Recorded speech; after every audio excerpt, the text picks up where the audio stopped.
সুপ্রিয় শিক্ষার্থী আমার, আমি আবারও চলে এসেছি তোমাদের অনলাইনে ক্লাস নেওয়ার জন্য। তোমরা সকলে কেমন আছো? আমি আশা করছি তোমরা সকলে ভালো আছো। আমিও ভালো আছি।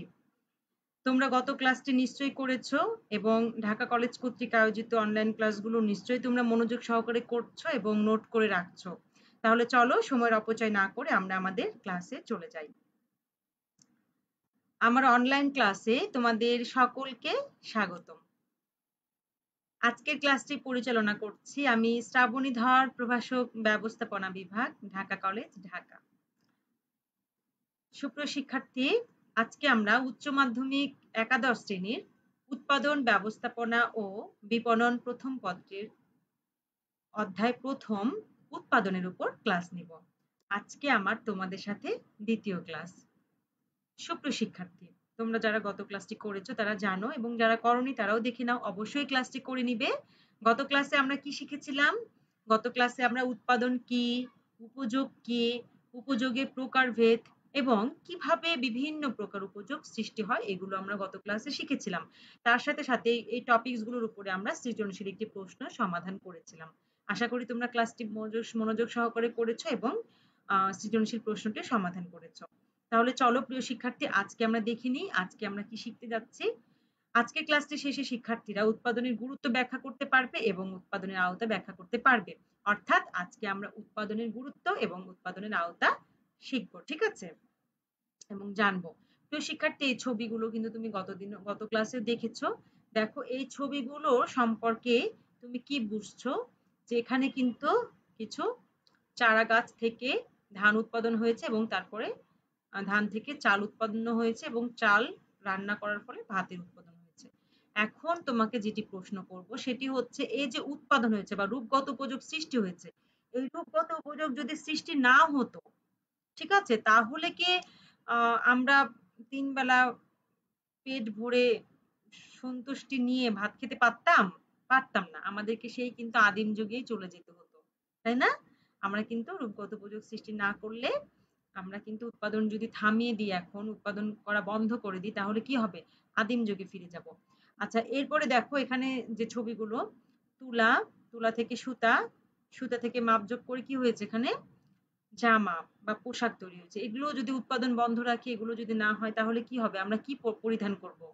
সে আদিম যুগে আবারও ফিরে যেতে হবে আমরা যদি উৎপাদন বন্ধ রাখি, তাই না?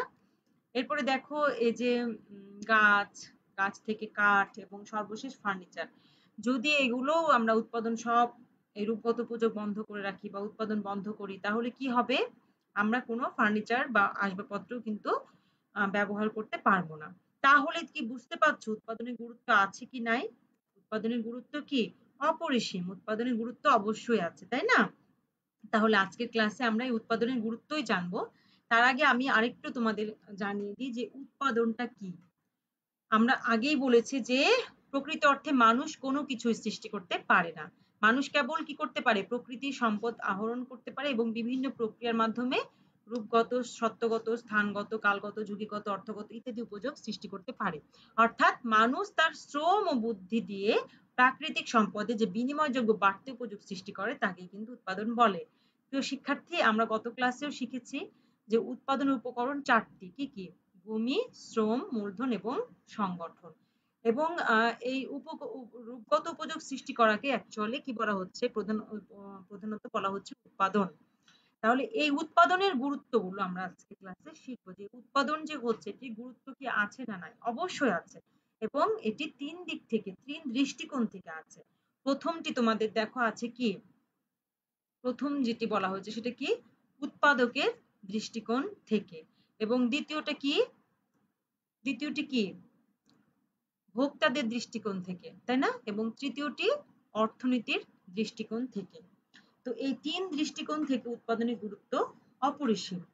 তো দেখো এখানে উৎপাদকের দৃষ্টিকোণ থেকে এখানে বলা হচ্ছে উদ্দেশ্য অর্জন, উপযোগ সৃষ্টি, বিভিন্ন বিষয়গুলো তোমাদের এখানে আমি এট এ গ্ল্যান্স চার্টের মাধ্যমে দেখিয়ে দিয়েছি। এখন আমি এই বিষয়গুলোই বিস্তারিতভাবে তোমাদেরকে বুঝিয়ে দেব যে উৎপাদকের দৃষ্টিকোণ থেকে উৎপাদন কেমন, হুম, তারপরে ভোক্তাদের দৃষ্টিকোণ থেকে উৎপাদনের গুরুত্ব কতটুকু এবং অর্থনৈতিক দৃষ্টিকোণ থেকে উৎপাদনের গুরুত্ব কতটুকু। তাহলে চলো আমাদের ক্লাসটি আমরা শুরু করে দিই। প্রথমে দেখো উৎপাদকের দৃষ্টিকোণ থেকে। উৎপাদককে যিনি রূপগত উপযোগ সৃষ্টির সাথে জড়িত, তিনিই হচ্ছে উৎপাদক, তাই তো? তাহলে এই যে উৎপাদন যিনি করছেন সেটিকেই বলা হচ্ছে কি উৎপাদক। তো এই উৎপাদক দৃষ্টিকোণ থেকে কি হবে, উৎপাদনের গুরুত্বটি কেমন? প্রথমে বলা হচ্ছে উদ্দেশ্য অর্জন। উৎপাদকের কি উদ্দেশ্য বলো? উৎপাদনতে সে করবে, তাই না? উৎপাদন উদ্দেশ্য। আর কি উদ্দেশ্য? আর মুনাফা অর্জন উদ্দেশ্য, তাই তো? তো এই উৎপাদকের উদ্দেশ্য অর্জন করা হয় কিন্তু এই উৎপাদনের মাধ্যমে, ঠিক আছে? এই উৎপাদন যদি না থাকতো তাহলে কি উৎপাদক তার উদ্দেশ্য অর্জন, যে মুনাফা টাকা অর্জন করা, সেগুলো বিক্রয় করে, ঠিক আছে, সেই উদ্দেশ্য কি উৎপাদক অর্জন করতে পারতো? পারতো না, তাই তো? এই জন্য উৎপাদকের উদ্দেশ্য অর্জনের জন্য উৎপাদনের গুরুত্ব অপরিসীম। এরপরে দেখো উপযোগ সৃষ্টি করে। আমরা জানি যে কোনো উপযোগ, রূপগত উপযোগ যদি সৃষ্টি না করি, আমরা থামিয়ে দিই, তাহলে আমাদের সেই আদিম যুগে ফিরে যেতে হবে। আমরা কোনো কিছু ব্যবহার করতে পারবো না, ভোগ করতে পারবো না, তাই না? এই জন্য উপযোগ সৃষ্টির জন্য কিন্তু উৎপাদনের গুরুত্ব কি অপরিসীম। এরপরে দেখো আয়ের উৎস। আয়ের উৎসটা কি বলতো? আয়ের উৎস এই উৎপাদক যে উৎপাদন করছে, কেন করছে? তাদের তো পেট চালাতে হবে, তাই না? তাদের তো কিছু খেতে হবে, তাদের জীবন ধারণ করতে হবে, তাদের যে বেসিক নিড গুলো আছে, বেসিক নিডস গুলো কিন্তু পূরণ করতে হবে। তো এইগুলো কোত্থেকে আসবে, কোথা থেকে আসবে? অবশ্যই তাকে আয় করতে হবে, এবং এই আয়ের উৎসই কিন্তু উৎপাদকের দৃষ্টিকোণ থেকে উৎপাদন। সে যদি উৎপাদন না করে তাহলে কিন্তু আয় করতেও পারবে না, কারণ তার আয়ের প্রধান উৎসই হচ্ছে উৎপাদন। এরপরে দেখো প্রতিযোগিতায় টিকে থাকা। আমরা যদি প্রতিনিয়ত উৎপাদন না করি তাহলে কি আমরা প্রতিযোগিতায় টিকে থাকতে পারবো? প্রতিযোগিতা বলতে কি বোঝানো হচ্ছে? যে যে হচ্ছে জিনিসগুলো ফার্নিচার বলো, হ্যাঁ, ধরো আমরা জুতো, সিম্পল জুতো তৈরি করছি, যদি বন্ধ করে দিই, উৎপাদন যদি আমরা না করি, তাহলে কি হবে? আমরা কিন্তু নতুন নতুন জিনিস উৎপাদন করতে পারবো না ভোক্তার প্রয়োজন অনুযায়ী। ব্যবসা কি হবে? বন্ধ হয়ে যাবে, এবং প্রতিযোগিতায় টিকে তো থাকবেই না, ব্যবসায় বন্ধ হয়ে যেতে পারে, তাই না? এই জন্য উৎপাদন কিন্তু প্রতিযোগিতায় টিকে থাকার জন্য উৎপাদনের ভূমিকা অপরিসীম। কারণ উৎপাদন শুধুমাত্র পণ্য উৎপাদন নয়, পণ্যের বৈচিত্র্যময়, পণ্যকে বৈচিত্র্যময় করে। আর কি করে? ভোক্তা কি রকম পণ্য চায় সেই ধরনের পণ্য উৎপাদন করা হয়। যদি সেই ধরনের পণ্য আমরা উৎপাদন না করি ভোক্তার চাহিদা অনুযায়ী, তাহলেও কিন্তু প্রতিযোগিতায় টিকে থাকা সম্ভব নয়। এরপরে দেখো ব্যবসায় সম্প্রসারণ। ব্যবসায় সম্প্রসারণ কি ঘটবে যদি উৎপাদন বন্ধ থাকে বা উৎপাদন ঠিক মতো না করি? তাহলে ব্যবসায় সম্প্রসারণ ঘটে কখন? যখন ব্যবসায় মুনাফা অর্জন করে, তাই না? যখন ব্যবসায় নতুন নতুন পণ্য উৎপাদন করে, ভোক্তার চাহিদা মিটায়, বিক্রয় বৃদ্ধি পায়, তখনই তো ব্যবসায় সম্প্রসারণ হয়। এবং এর মূল উৎসই হচ্ছে, মূল জিনিসই হচ্ছে উৎপাদন। উৎপাদন না হলে মুনাফা অর্জন হবে না। উৎপাদন না হলে কি হবে না? ভোক্তার প্রয়োজন মতো আমরা পণ্য সরবরাহ করতে পারবো না। ঠিক আছে? ভোক্তা কি চায়, চাহিদা মাফিক পণ্য সরবরাহ করতে পারবো না, এবং ব্যবসায় সম্প্রসারণ করা তো অসম্ভব, তাই তো? এরপরে দেখো প্রয়োজনীয় পণ্য ও সেবার যোগান। উৎপাদন কি করে? ভোক্তা কি ধরনের পণ্য প্রয়োজন, সেই ধরনের পণ্য, ভোক্তার প্রয়োজনীয় পণ্য কি করে? যোগান দেয়, সেই সেবা এবং পণ্যটা যোগান দেয়। এরপরে দেখো গবেষণা ও উন্নয়ন। গবেষণা উন্নয়নে কিন্তু উৎপাদনের ভূমিকা অপরিসীম, তাই তো? কারণ কি? কারণ হচ্ছে আমরা নতুন নতুন জিনিস যে উৎপাদন করা হয়, নতুন নতুন জিনিস আমরা কি করব? আমাদের গবেষণা করতে হবে, তাই না? গবেষণা না করলে কিন্তু ভোক্তার যে চাহিদা, কি ধরনের চাহিদা, সেই ধরনের চাহিদা কিন্তু আমরা পূরণ করতে পারবো না। এজন্য উৎপাদন, তখন গবেষণা ও উন্নয়ন যেমন উৎপাদনের অংশ, মানে উৎপাদন করতে যেমন গবেষণা উন্নয়ন করা প্রয়োজন, তেমন গবেষণা উন্নয়ন শুধু করে থাকলে হবে না, সেই ধরনের পণ্য উৎপাদন করতে হবে। এই জন্য উৎপাদনের দৃষ্টিকোণ থেকে গবেষণা উন্নয়নও দেখা যাচ্ছে উৎপাদনের জন্যই আমরা করে থাকি, তাই তো? আচ্ছা, এরপরে দেখো আমরা এখন যেটি পড়বো সেটা হচ্ছে ভোক্তাদের দৃষ্টিকোণ থেকে। এতক্ষণ আমরা দেখলাম যে উৎপাদকের দৃষ্টিকোণ থেকে তার গুরুত্বটা কতটুকু, ঠিক আছে, এখন আমরা যেটা দেখবো সেটা হচ্ছে ভোক্তাদের দৃষ্টিকোণ থেকে উৎপাদনের গুরুত্ব কতটুকু। দেখো, প্রথমে বলা হচ্ছে চাহিদা পূরণ, অর্থাৎ যখনই সুন্দর সুন্দর নতুন নতুন পণ্য তৈরি হবে, ঠিক আছে, তখনই কিন্তু ভোক্তার চাহিদা পূরণ হবে। যদি পণ্য উৎপাদন না হয় তাহলে কি ভোক্তা তার চাহিদা মাফিক পণ্য পাবে? পাবে না। এটি বলা হচ্ছে যে প্রথমেই চাহিদা পূরণ করা হয় উৎপাদনের মাধ্যমে। এরপরে বলা হচ্ছে জীবনযাত্রার মান বৃদ্ধি। নতুন নতুন পণ্য যখন তৈরি হবে তখন কি হবে? জীবনযাত্রা, মানুষ সেগুলো ভোগ করবে, ঠিক আছে, এবং সেগুলো ভোগের মাধ্যমে মানুষের জীবনযাত্রার মান বৃদ্ধি পাবে। এই যে light, fan, AC, washing machine, এগুলো তো উৎপাদন যদি না হতো তাহলে কি মানুষ এগুলো ব্যবহার করতো? মানুষের কি জীবনযাত্রার মান বৃদ্ধি পেত? এই যে তোমরা এখন ক্লাস করছো, নিশ্চয়ই হাতে একটা অ্যান্ড্রয়েড সেট আছে অথবা কম্পিউটার বা ল্যাপটপ আছে। তো এইগুলো তোমাদের জীবনযাত্রার মান বৃদ্ধি করেছে না? এগুলো যদি উৎপাদন না হতো তাহলে কি জীবনযাত্রার মান বৃদ্ধি পেত? কখনোই পেত না, তাই না? এরপরে দেখো যথাসময়ে পণ্য প্রাপ্তি। উৎপাদনের ধারা যদি অব্যাহত থাকে, উৎপাদন যদি সুন্দরভাবে হতে থাকে, তাহলে কি হবে? ভোক্তারাও যথাসময়ে তার যে পণ্যটি তার দরকার, প্রয়োজন, সেই পণ্যটি যথাসময়ে পাবে। ধরো মোবাইল ফোন যদি উৎপাদন না হয় যথাসময়ে, বা ল্যাপটপ, তোমরা কিন্তু ক্লাসগুলো করতে পারতে না, তাই না? তোমরা পণ্যটা ধরো তোমাদের অনেকেই ছিল না, অনেকেই কিনেছো কিন্তু এই অনলাইন ক্লাসের জন্য, কিন্তু যে দেখছো বাজারে নাই ল্যাপটপ বা অ্যান্ড্রয়েড সেট, কিছুই নাই বাজারে, তখন কি হবে? তুমি অনলাইন ক্লাসই করতে পারতে না। তাহলে এই যথাসময় পণ্য প্রাপ্তির জন্য কিন্তু উৎপাদনের গুরুত্ব অপরিসীম। এরপরে দেখো সামাজিক মর্যাদা বৃদ্ধি। উৎপাদন কিন্তু সামাজিক মর্যাদাও বৃদ্ধি করে থাকে। আমাদের এই যে তুমি অনলাইনে ক্লাস করছো, ল্যাপটপ ইউজ করছো, তুমি অ্যান্ড্রয়েড একটা সেট ইউজ করছো, এর ফলে কিন্তু তোমার সামাজিক মর্যাদা বৃদ্ধি পাচ্ছে, তাই না? দেখা যাচ্ছে যে এর পরবর্তীতে তুমি এসি তে যারা ইউজ করছো, যারা ওয়াশিং মেশিন ইউজ করছো, বিভিন্ন প্রোডাক্ট তোমরা ইউজ করছো, তো এর ফলে তোমার একটা সামাজিক মর্যাদাও কিন্তু বৃদ্ধি পাচ্ছে। তো উৎপাদন এই ভোক্তাদের সামাজিক মর্যাদা বৃদ্ধিতে সহায়তা করে। এরপরে দেখো নিজেকে উপস্থাপন। আমরা এইগুলো করার ফলে কিন্তু নিজেকে উপস্থাপন করতে পারি, তাই না? এই যে আমি তোমাদেরকে পড়াচ্ছি বা তুমি আম, এগুলো দেখছো, এর ফলে কি তুমি নিজেই নিজেকে উপস্থাপন করছো যে হ্যাঁ, আমি অনলাইন ক্লাস করতে পারছি, সবাইকে দেখাতে পারছো, দেখো আমাদের ঢাকা কলেজ অনলাইনে ক্লাস নিচ্ছে। এই এই জিনিসগুলো প্রোডাক্ট যদি প্রডিউস না হতো, এই যে আমি সেবা দিচ্ছি, এটাও কিন্তু সেবার দিক থেকে উৎপাদন, তাই তো? তাহলে কি নিজেকে উপস্থাপন করা কি যেত?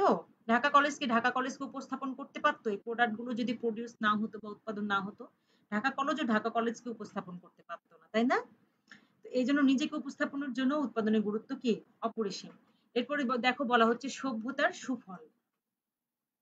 সভ্যতার সুফল ভোগ। এই এক সময়ে, আগে আদিম যুগের মানুষ তখন যে সভ্যতা ছিল, এখন যে আধুনিক যুগের সভ্যতা, অনেক পার্থক্য আছে।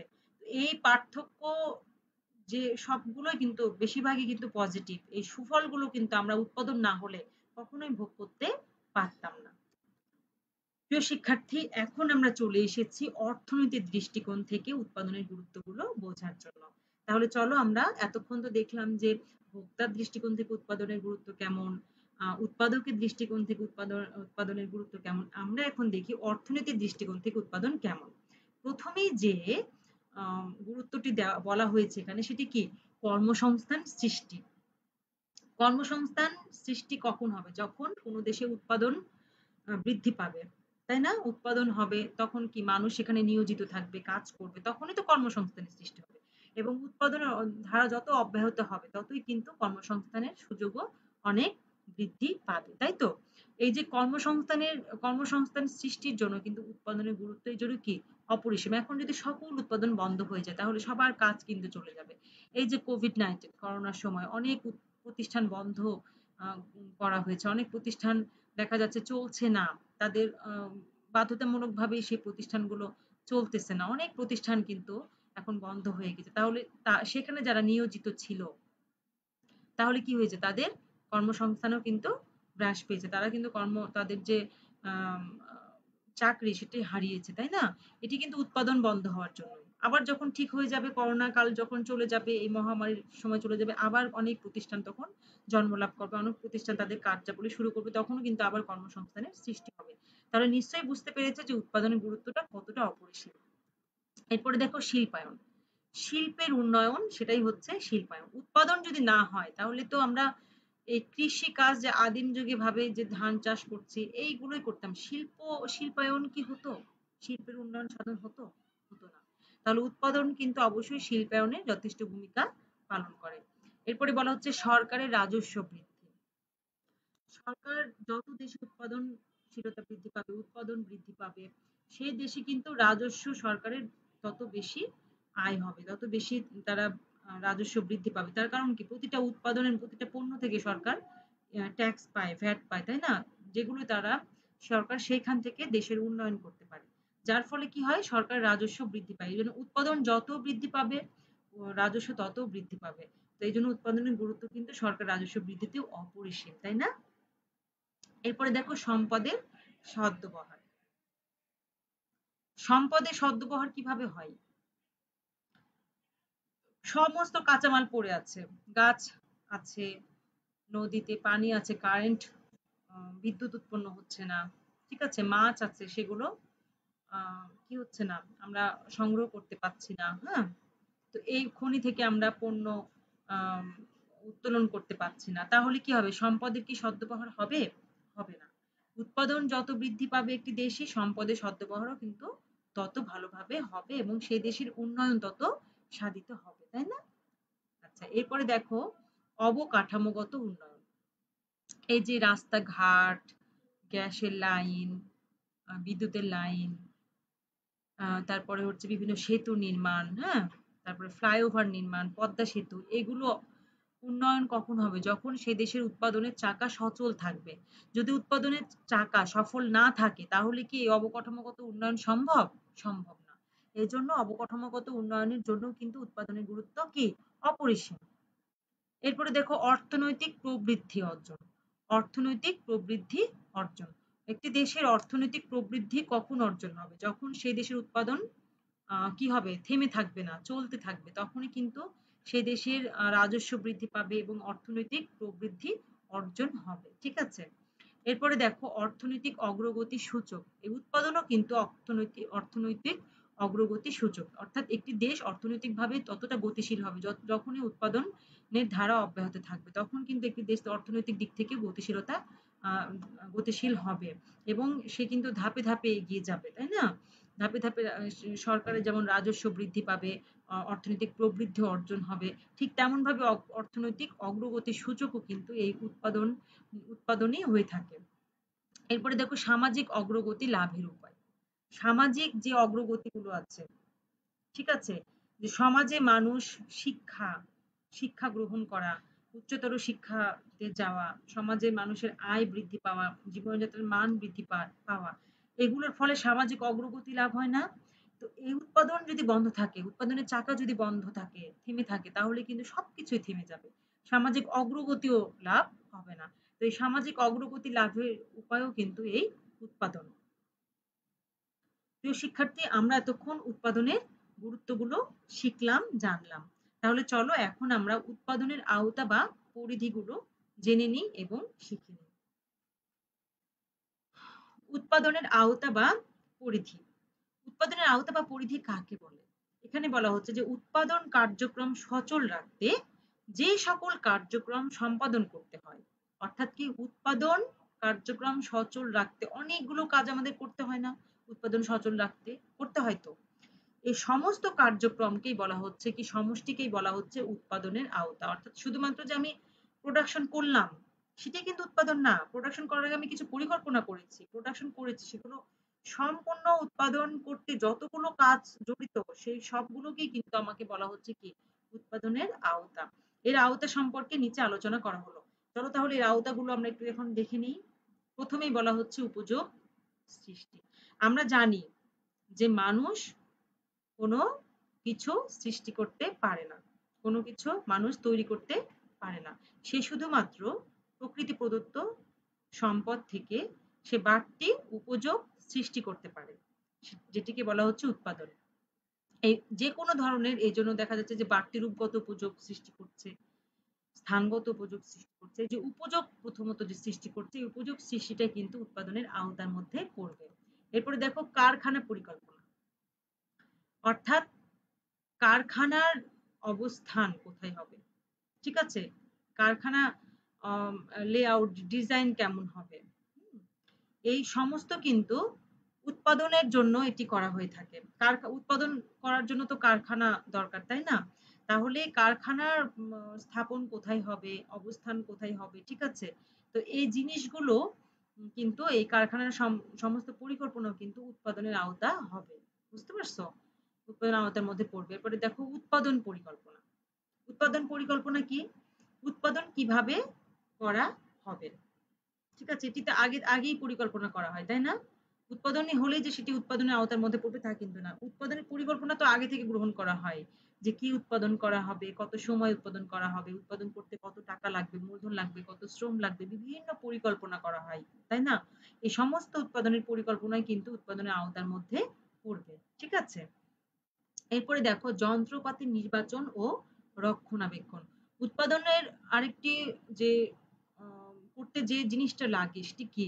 যন্ত্রপাতি। যন্ত্রপাতি ছাড়া, মেশিন ছাড়া আমরা হাতের মাধ্যমে কিছু তৈরি করতে পারবো, কিন্তু আমরা যদি শিল্পায়ন করতে চাই তাহলে যন্ত্রপাতি কিন্তু অবশ্যই লাগবে, তাই না? একটি প্রতিষ্ঠানে, কলকারখানাতে যন্ত্রপাতি কোন উৎপাদনের জন্য কোন যন্ত্রপাতি লাগবে? সব উৎপাদনের জন্য কিন্তু একই যন্ত্রপাতি লাগে? একেকটি উৎপাদনের জন্য কিন্তু যন্ত্রপাতি একেক রকম লাগে, তাই তো?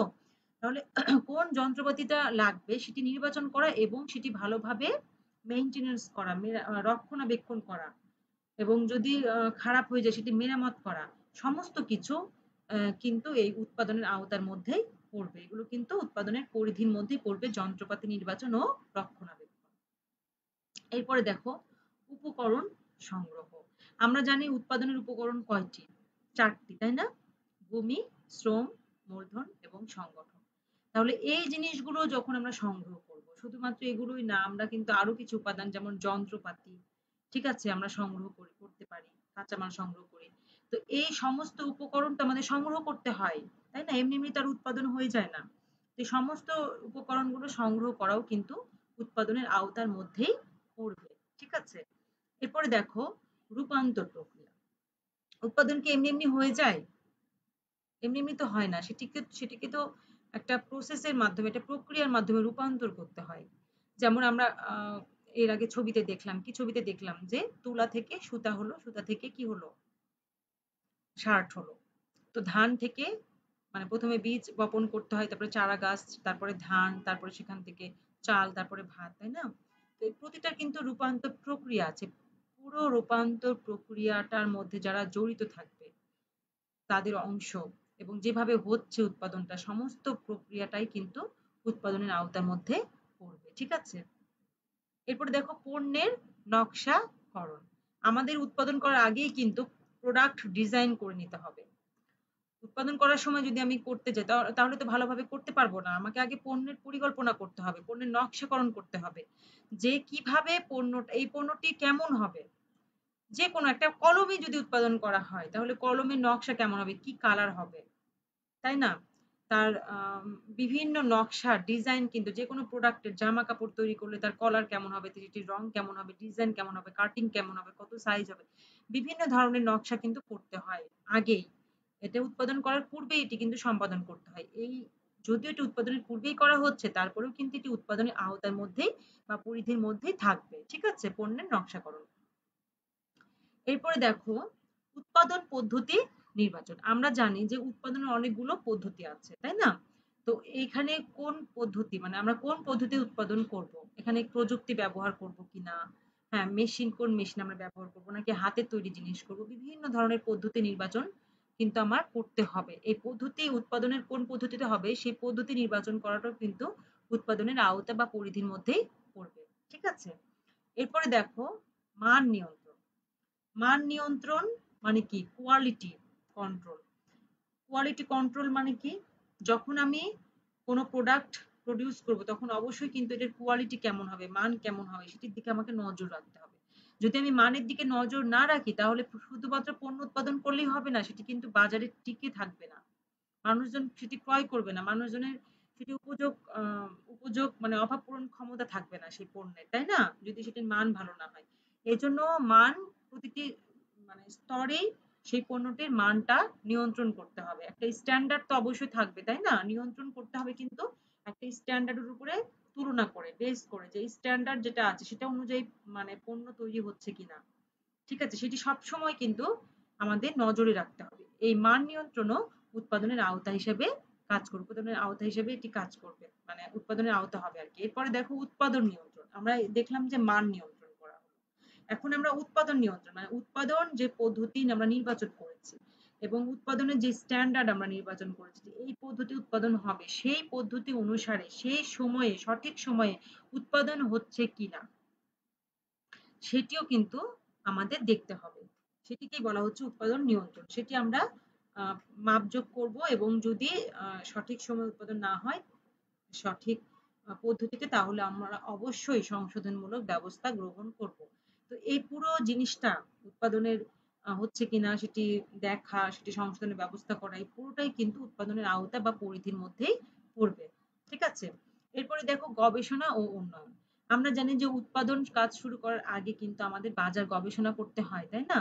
যে বাজারে এখন কোন ধরনের পণ্য চলছে এবং আমরা যে পণ্যটি ব্যবহার করব মানে উৎপাদন করব এটি কি বাজারে চলবে কিনা, চাহিদা আছে কিনা, অর্থাৎ চাহিদা অনুযায়ী যদি আমরা পণ্য উৎপাদন করতে চাই তাহলে কিন্তু গবেষণার অবশ্যই দরকার আছে, গবেষণা উন্নয়নের।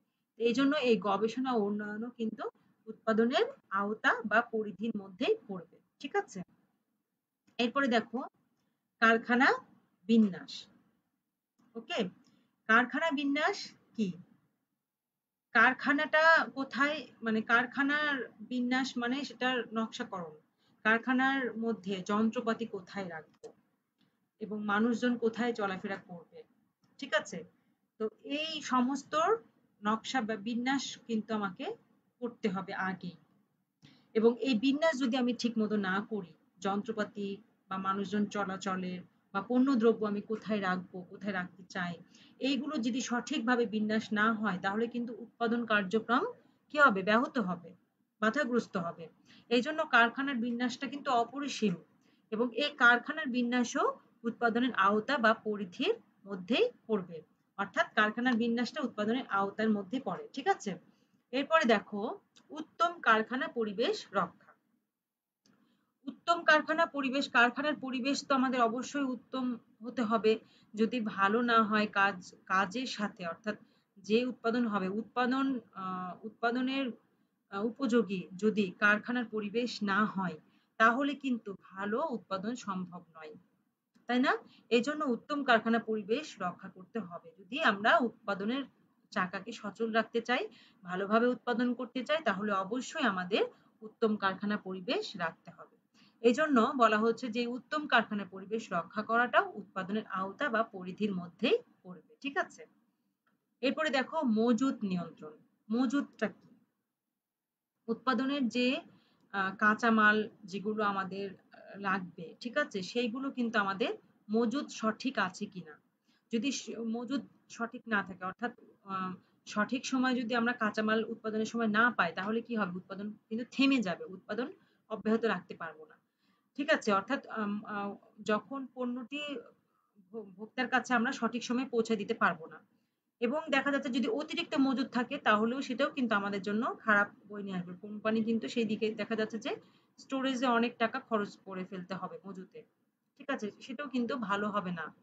অর্থাৎ একটা মানে স্ট্যান্ডার্ড মেইনটেইন করা মজুদের ক্ষেত্রে। সেই স্ট্যান্ডার্ড মেইনটেইন হচ্ছে কিনা এবং যদি না হয় সেক্ষেত্রেও সংশোধনীমূলক ব্যবস্থা গ্রহণ করতে হবে। তো এটি হচ্ছে মজুত নিয়ন্ত্রণ। এই মজুত নিয়ন্ত্রণটাও কিন্তু উৎপাদনের আওতা বা পরিধির মধ্যেই পড়বে। ঠিক আছে? এরপরে দেখো উৎপাদন কর্মীদের প্রশিক্ষণ। আমরা জানি যারা উৎপাদন করবে তারা যদি দক্ষ না হয় তাহলে কি হবে, উৎপাদন কিন্তু প্রতিটা সেক্টরে উৎপাদনের অপচয় হবে, তাই না? অপচয় হবে উৎপাদন করতে যে, এবং অপচয় যদি হয় তাহলে কিন্তু আমরা আহ ভালো প্রোডাক্টটা, ভালো পণ্যটা বাজারে দিতে পারবো না এবং সেটি অনেক খরচ ব্যয় বৃদ্ধি পাবে। অর্থাৎ দক্ষ উৎপাদন কর্মীরাই কিন্তু ভালো পণ্য উৎপাদন করতে সক্ষম হবে। যদি তারা দক্ষ না হয় তাহলে কিন্তু উৎপাদনও দক্ষতার সাথে সাথে সম্পাদিত হবে না। এই জন্য তাদেরকে প্রশিক্ষণের ব্যবস্থা অবশ্যই করা উচিত ভালোভাবে উৎপাদন করার জন্য। এবং এই উৎপাদন কর্মীদের প্রশিক্ষণ যে কার্যাবলী সেটিও কিন্তু উৎপাদনের আওতা বা পরিধির মধ্যে আসবে। ঠিক আছে? তো এখন আমরা যে উৎপাদনের আওতা এবং পরিধি শিখলাম, এখন আমরা চলো একটি তোমাদের বাড়ির কাজ থাকবে, একটি সৃজনশীল প্রশ্ন। তোমরা এই প্রশ্নটি অবশ্যই সলভ করবে। প্রশ্নটি আমরা দেখে নিই। দেখো, জনাব আকাশ রাজশাহীতে 20 বিঘা জমির উপর 120 জন শ্রমিক নিয়ে একটি মুরগির খামার স্থাপন করেন। এই খামারে উন্নত মানের পর্যাপ্ত পরিমাণ ডিম উৎপাদিত হয়। এই ডিম দিয়ে সে কেক তৈরি করে শহরের বিভিন্ন দোকানে সরবরাহ করেন। তার পণ্যের চাহিদা এতে করে বৃদ্ধি পাওয়ায় তিনি ব্যবসায় সম্প্রসারণের চিন্তা করে আরো 30 কোটি টাকা ও 350 জন শ্রমিক নিয়ে ব্যবসায় সম্প্রসারণ করে। এখন ধরো এখানে ক নাম্বার খ নাম্বার আমি দিইনি প্রশ্নটি, আমি তোমাদের মুখে বলে দিচ্ছি। ক নাম্বার লেখো যে উপযোগ কাকে বলে। ঠিক আছে, জ্ঞানমূলক প্রশ্ন। খ নাম্বার তুমি লেখো যে উৎপাদন কর্মসংস্থান সৃষ্টিতে ভূমিকা পালন করে, ব্যাখ্যা করো। তাহলে ক এবং খ হয়ে গেল। এবং গ নম্বরটা এখানে কি বলা হচ্ছে, উদ্দীপকে জনাব আকাশ কোন ধরনের উপযোগ সৃষ্টি করেছেন। সে কোন ধরনের উপযোগ সৃষ্টি করেছে, এখানে বলেছে সে 20 বিঘা জমির উপরে 120 জন শ্রমিক নিয়ে একটি মুরগি খামার স্থাপন করেছে এবং এই খামারে কি করা হচ্ছে, উন্নত মানের পর্যাপ্ত পরিমাণ ডিম উৎপাদিত হচ্ছে। ঠিক আছে, তাহলে এটির ফলে আকাশ কোন ধরনের উপযোগ সৃষ্টি করেছে বলে দিব। তোমরা তাহলে পজ করে লিখে নাও। সে কিন্তু এখানে রূপগত উপযোগ সৃষ্টি করেছে। কেন রূপগত উপযোগ সৃষ্টি করেছে, রূপগত উপযোগের যে সংজ্ঞাটা, সেটি সংজ্ঞাটা অবশ্যই দিবে। হ্যাঁ, এবং কেন সেটি এখানে ব্যাখ্যা করবে, সংজ্ঞাটি দিয়ে ব্যাখ্যা করবে। এভাবে তুমি, আমি যেহেতু পড়াইছি আমি আর নতুন করে বলছি না, তুমি এভাবে লিখবে। আমি শুধু লেখার টেকনিকটা তোমাদের জানিয়ে শিখাই দিচ্ছি। আর প্রতিষ্ঠানটি জাতীয় আয়ে কি ভূমিকা রাখছে, জাতীয় আয়ে অবশ্যই ভূমিকা রাখছে। এটি সরকারের রাজস্ব বৃদ্ধি পাবে না। সে কি করেছে, অনেক দেশের বিভিন্ন উৎপাদন কি করেছে, বিভিন্ন দোকানে সরবরাহ করে, তাদের পণ্য চাহিদা বৃদ্ধি পাচ্ছে এবং সে সম্প্রসারণের আরো 30 কোটি টাকা এবং 350 জন শ্রমিক এখানে নিয়োগ দিয়েছে। তাহলে এটি অবশ্যই সরকার রাজস্ব বৃদ্ধি পাচ্ছে, প্রবৃদ্ধি অর্জনেও, দেশ অর্থনৈতিক প্রবৃদ্ধি অর্জনেও কিন্তু এখানে সহায়তা করবে। এবং জাতীয় আয় কিভাবে ভূমিকা রাখছে সেই বিষয়গুলো কিন্তু তুমি লিখবে খাতায়। ঠিক আছে, তো এই প্রশ্নটা তোমাদের বাড়ির কাজ থাকলো।